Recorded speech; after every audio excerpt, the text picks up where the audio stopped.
அப்ஸ்டாக்ல account open பண்ணா மட்டும் போதும். ஆன்லைன் ஃப்ரீ செமினார் மூலமா எப்படி பண்றதுன்னு அவங்களே சொல்லி தருவாங்க. ஆப்ஷன் ட்ரேடிங், இன்ட்ராடே, கமாடிட்டில எவ்வளவு டர்ன் ஓவர் பண்ணாலும் brokerage வெறும் 20 rupees மட்டும் தான். அது மட்டும் இல்லாம எந்த ஒரு பேப்பர் ஒர்க்கும் இல்லாம 5 lakhs வரைக்கும் பர்சனல் லோன் வாங்கிக்கலாம். இந்த ஒட்டுமொத்த ஆஃபரும் டிஸ்கிரிப்ஷன்ல இருக்க அப்ஸ்டாக் லிங்க் மூலமா அக்கவுண்ட் ஓபன் பண்றவங்களுக்கு மட்டும்தான். Hi friends, welcome to daily life Tamil. இன்னைக்கு நம்ம ஷேர் மார்க்கெட் ப்ரோக்ராம்குள்ள போறதுக்கு முன்னாடி நம்மளோட சேனல்ல நம்ம எந்த ஸ்டாக்கும் வாங்குறதுக்கும் விற்கிறதுக்கும் செபி ரூல்ஸ் பிரகாரம் நம்ம ரெக்கமெண்டேஷன் கொடுக்கறது இல்ல.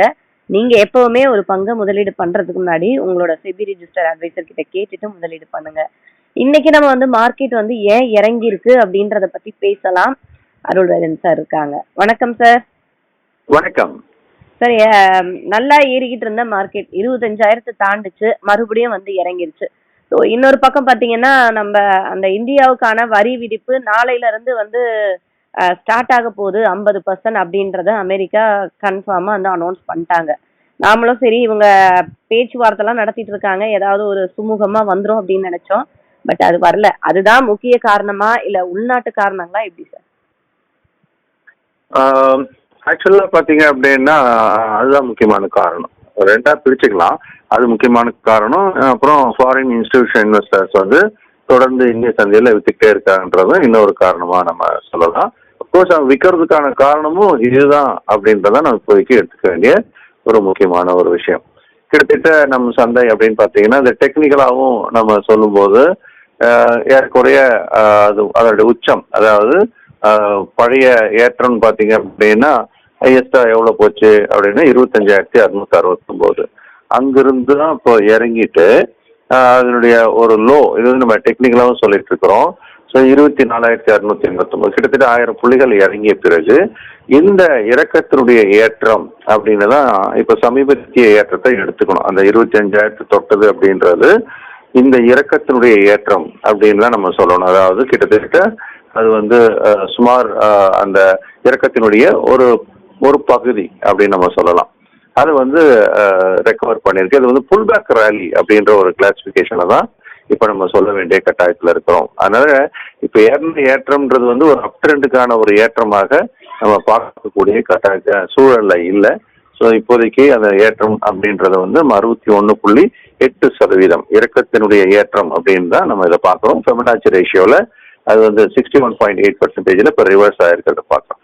அதனால கரண்ட்லி அப்படின்னு பார்க்கும்போது இந்த இறக்கம் அப்படின்றது முன்னாடி எப்படி ஒரு கேப் அப் ஆச்சோ, ஜிஎஸ்டி ரேஷனலைசேஷன் அனௌன்ஸ் பண்ணும்போது எந்த ஒரு கேப் உருவாக்குச்சோ, கேப் அப்படின்னு சொல்லும்போது அந்த 24,664 அப்படின்னு சொல்லக்கூடிய இடத்துல இருந்து நேரா எங்க ஜம்ப் அடிச்சது அப்படின்னு பாத்தீங்கன்னா அது மேல 24,938 ஒரு 300 புள்ளிக்கான அந்த ஏற்றம் அப்படின்ற ஒரு கேப் இருக்கு. அந்த கேப் இன்னைக்கு ஃபில் பண்ணிருக்கு, ஆல்மோஸ்ட் ஃபில் அப்படின்னு நம்ம சொல்லலாம்.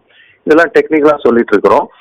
ஆனாலும் மார்க்கெட்டை பொறுத்த வரைக்கும் இப்போ காரணங்கள் அப்படின்னு நம்ம லிஸ்ட் அவுட் பண்ணும்போது இதுக்கு பிரதான காரணம் அப்படின்னு சொன்னா நம்ம ட்ரம்ப் அனௌன்ஸ் பண்ண அந்த 25% பிளஸ் அடுத்த அந்த 25% எல்லாம் வெயிட் பண்ணிட்டே இருந்தாங்க, ஏதாவது இதுல மாற்றம் வருமான்ட்டு வரல.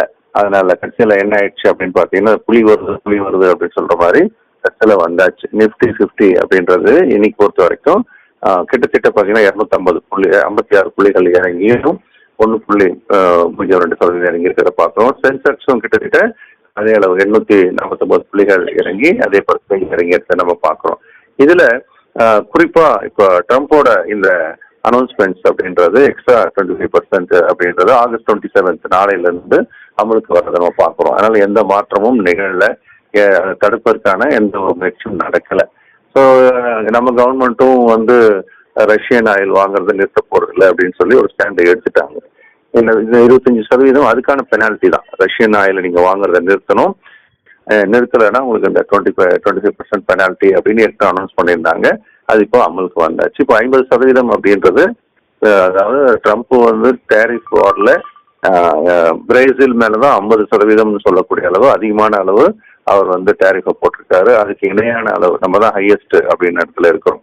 ஸோ இந்த மாதிரி ஒரு சூழல் இருக்கும்போது எஃப்எம்சிஜி செக்டார் தான் உள்நாட்டை நம்பி இருக்கக்கூடிய வியாபாரம் நம்ம சொல்லுவோம். இந்த அதிவிரைவு நுகர்பொருள் துறையில தான் எல்லாரும் பணத்தை போட ஆரம்பிக்கிறாங்க. இப்போ அந்த செக்டார் ஒண்ணுதான் இப்போதைக்கு கொஞ்சம் பாசிட்டிவ் சைட்ல நிக்கிறத நம்ம பார்த்தோம். மற்றபடி மீதி எல்லா செக்டார்லையுமே ஒரு கணிசமான அளவு இறக்கம் அப்படின்றத நம்ம பார்க்குறோம். அதுலேயும் குறிப்பாக இந்த ஃபார்மா இன்னைக்கு பொறுத்த வரைக்கும் pharma, health care, reality, financial services, metal இதெல்லாம் வந்து 1% கிட்டத்தட்ட மேலான ஒரு இறக்கத்தை கொடுத்துருக்கிறத நம்ம பார்க்குறோம். ஸோ அதே சமயம் அப்படின்னு பார்க்கும்போது ஐடி வந்து பெருசா ஏறல. இன்னைக்கு காலையில் கொஞ்சம் ஏற முயற்சி பண்ணது, ஆனா ஏற்றத்தை தாக்கு பிடிக்க முடியல. அதனால என்ன ஆயிடுச்சு அப்படின்னு சொன்னா, இப்போதைக்கு அது கொஞ்சம் எல்லாமே பெருசா இறங்கியிருந்தா இது குறைவா இறங்கி இருக்கு அப்படின்னு சொல்லக்கூடிய ஒரு இடத்துல இப்போதைக்கு பார்க்குறோம். அதனால இன்னியோட ஒரு சிச்சுவேஷன்ல அப்படின்னு பார்க்கும்போது இன்ஃபோசிஸ், டிசிஎஸ் இதெல்லாம் வந்து ஓரளவுக்கு ஐடி செக்டர்ல ஒரு கெய்னரா இருந்தது பார்த்தோம். எஃப்எம்சி செக்டர்லயும் இந்துஸ்தான் யூனிலிவர், நெஸ்லே இது மாதிரி கம்பெனிஸ் எல்லாமே ஓரளவுக்கு ஒரு ஏற்றத்தை கொடுத்துருக்கிறத பார்க்குறோம். இன்னைக்கு பெரிய அளவில் அடி வாங்கினது அப்படின்னு பார்க்கும்போது சன்ஃபார்மா குறைய 3% மேல இறங்கி இருக்கிறத நம்ம பார்க்குறோம். அதே மாதிரி Adani port, power grid, Tata எல்லாமே பார்த்தீங்கன்னா இந்த டேரிஃப் ஃபியர்ல இறங்கிட்டே இருக்கிறத நம்ம பார்க்குறோம். ஸோ இந்த நிலைமையில ஸ்டாக் மார்க்கெட் அப்படின்றதுல இப்போ முக்கியமான சில செய்திகள் அப்படின்னு நம்ம சொல்றதா இருந்தாக்க, ஜேகே சிமெண்ட் அவங்க வந்து 485 கோடிக்கு அவங்க வந்து புதுசா ஃபேக்டரிலாம் போடுறாங்க ராஜஸ்தான்ல, பஞ்சாப்ல. எப்பவுமே நம்ம இந்த மாதிரி ஒரு கம்பெனி எக்ஸ்பேண்ட் பண்றாங்க அப்படின்னா லாங் டர்முக்கு ஒரு பிளேயரா மாறுறாங்க அப்படின்னு அர்த்தம். அதே மாதிரி அவங்களோட மெட்டீரியல் சேஞ்சஸ் அப்படின்றத பத்தி ஒரு அனௌன்ஸ்மெண்ட் கொடுத்துருக்காங்க. ஸோ அதனால அதுவும் அவங்களுக்கு வந்து அது பயோபேஸ்ட் ரா மெட்டீரியலை மாத்துறதுன்றது ஒரு சாதகமான அம்சமா நம்ம பார்க்குறோம். ஸ்ரீ ரெஃப்ரிஜரேஷன் ஒரு கம்பெனி, அவங்க 106 கோடிக்கு டிஃபென்ஸ் கான்ட்ராக்ட் வாங்கியிருக்காங்க இந்துஸ்தான் ஷிப்யார்ட்ல இருந்து. இந்த மாதிரி சில முக்கியமான தகவல்கள் அப்படின்றத நம்ம நாட்டவற்றுக்கு கொடுக்குறோம். குளோபல் மார்க்கெட்டை பொறுத்த வரைக்கும் என்ன நடக்குது அப்படின்னு பார்த்தீங்கன்னா, இன்னும் அந்த வீக்னஸ் இருக்கதான் செய்யுது. டவ் ஜோன்ஸ் ஆகட்டும், S&P 500, நாஸ்டாக் இதெல்லாமே நேற்று முடியும் போது இறங்கிதான் முடிஞ்சிருக்குது. இன்னைக்கு துவங்கி ஆசிய சந்தைகளையும் பெரும்பாலான சந்தைகள் இறங்கிதான் முடிஞ்சிருக்கு. குறிப்பா ஜப்பானோட நிக்காய் ஆகட்டும், சவுத் கொரியா காஸ்பி இது எல்லாமே பாத்தீங்க அப்படின்னா வீக்கா தான் முடிஞ்சிருக்கு. யூரோப் மார்க்கெட்ல மட்டும் பாத்தீங்கன்னா ஓரளவுக்கு இங்கிலாந்தோட மார்க்கெட் ஃபுட்ஸி மட்டும் கொஞ்சம் தாக்கு பிடிச்சிட்டு இருக்கு. மற்றபடி German market, France market, DAX ஸ்டாக்ல இன்னும் இறங்கி தான் இருக்கிறத நம்ம பார்க்கறோம். ஸோ ஓவராலா உலக சந்தைகளும் வீக்கா தான் இருக்கு, நம் சந்தையும் வீக்கா தான் இருக்கு. நிப்டி இப்ப விழ ஆரம்பிச்சிருக்கிற இந்த ஒரு நிலைமையில இப்போதைக்கு வந்து அந்த கேப்பை க்ளோஸ் பண்ணிருக்கு. குறிப்பா நம்ம சொல்றதா இருந்தாக்கா அது அந்த 24,600, 550, 600 இது முக்கியமான ஆதரவு. இது எடுக்குதான்னு பார்க்கணும். இது எடுக்கல அப்படின்னு சொன்னா இறக்கங்கள் பலமானதாக இருக்கலாம். Okay sir. ஸோ இப்போ நம்மளுக்கு வந்து இப்போ நாளைக்கு வந்து விநாயகர் சதுர்த்திக்கு மார்க்கெட் இருக்கா? நாளைக்கு லீவா சார் நமக்கு? ஸோ நாளைக்கு பொறுத்த வரைக்கும் மார்க்கெட் அப்படின்றது பொதுவாக விடுமுறையாக தான் இருக்கும். அதே சமயம் பொதுவாகவே அந்த கேப் விழும்போது மார்க்கெட்டில் நடக்கக்கூடிய அந்த குளோபல் மார்க்கெட்டில் நடக்கக்கூடிய விஷயங்கள் கண்டிப்பா இதுல ரிஃப்ளெக்ட் ஆகாது. அதனால நம்ம கொஞ்சம் ஜாக்கிரதையா இருக்கணும். ஏன்னா வியாழக்கிழமை எக்ஸ்பைரி டே. ஸோ அது என்ன ஆகும் அப்படின்னு பார்த்தீங்கன்னா, இந்த கேப்ல பெரிய அளவில் மாற்றம் வந்தது அப்படின்னா எக்ஸ்பைரியில மாட்டிப்பாங்க. அதனால கவனமா இருக்கணும் அப்படின்னு மட்டும் ஒரு தகவல். ஆனால் டூ லேட் இது நம்ம இப்போ சொல்றது. இருந்தாலும் பரவாயில்ல, நம்ம இப்போ இது மாதிரி ஒரு எப்பயுமே ஒரு மணி அடிக்கிறது நம்ம அவங்களுக்கு ஞாபகப்படுத்திட்டே இருக்கலாம். Okay sir. ஸோ இன்னைக்கு வந்து மார்க்கெட் வந்து ஏன் இறங்குச்சு என்ன அப்படின்றதெல்லாம் சார் சொல்லிட்டாரு. சார் நம்மளோட அடுத்த கிளாஸ் சொல்லுங்க சார். ஸோ வர திங்கட்கிழமை நம்ம வந்து SFL stock market for living அப்படின்னு சொல்லக்கூடிய ப்ரோக்ராம் ஸ்டார்ட் ஆகுது.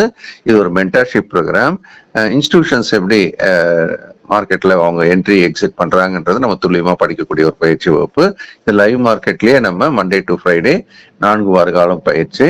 இது படிக்கும் போதே நம்ம ஒரு இன்வெஸ்டரா, ஒரு ஸ்விங் ட்ரேடரா, ஒரு டே ட்ரேடரா, ஒரு ஈவன் ஃபியூச்சர்ஸ் ஆப்ஷன் என்ட்ரி எல்லாம் எப்படி பண்ணலாம் அப்படின்றத பத்தியும் நம்ம விரிவா படிக்க இருக்கிறோம். இது வந்து மென்டர்ஷிப் ப்ரோக்ராம்ன்றதுனால ப்ரோக்ராம் நம்ம படிக்கும் போதே என்ட்ரிஸ் எக்ஸிட்ஸ் எல்லாம் பண்ணிக்கிட்டே வருவோம்.